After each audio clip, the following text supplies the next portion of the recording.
Hi guys. So you've gotten really good at doing your Punnett square crosses and understanding different patterns of heredity. And so now we're going to look at pedigrees and pedigree analysis. Pedigrees are diagrams that show inheritance patterns in related individuals for a given trait. They're kind of like a family tree for one trait. And they're useful when we don't have data from controlled crosses, like when we do them in class and we know that a mother is heterozygous for a trait and the father is homozygous dominant. A lot of times you don't know those exact genotypes.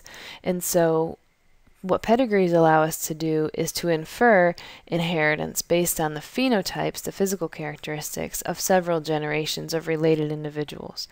So at the bottom here it shows an example of a pedigree. There's some rules for how to draw and how to read a pedigree. In a pedigree, a male is always represented by a square or a box. A female is represented by a circle.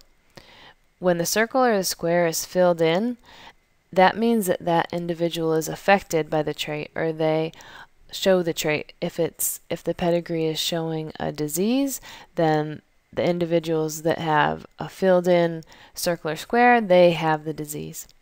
A horizontal line connecting a box and a circle indicates mating.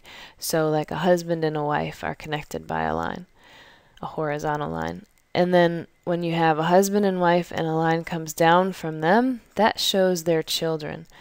And from left to right goes oldest child to youngest child. So this husband and wife had a daughter, then had a son.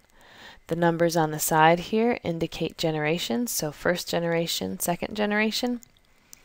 And then sometimes, not all that often, you'll see twins on a pedigree. And twins are going to come from a single point, and if they're identical twins, they get connected in the middle and makes kind of a triangle. Non-identical twins come out from the same point, but are not connected in the middle. This is an example of a pedigree, and this one's nice because it shows the genotypes that are known. Sometimes pedigrees will show the known genotypes and sometimes not. But again, if the circle is filled in, like here, here, and here, those individuals are affected by the disorder. So if this is a pedigree showing a certain disease, these three yellow individuals have that disease. Again, the circles are females, squares are males, horizontal line indicates mating. So husband and wife, lines coming down indicate their children.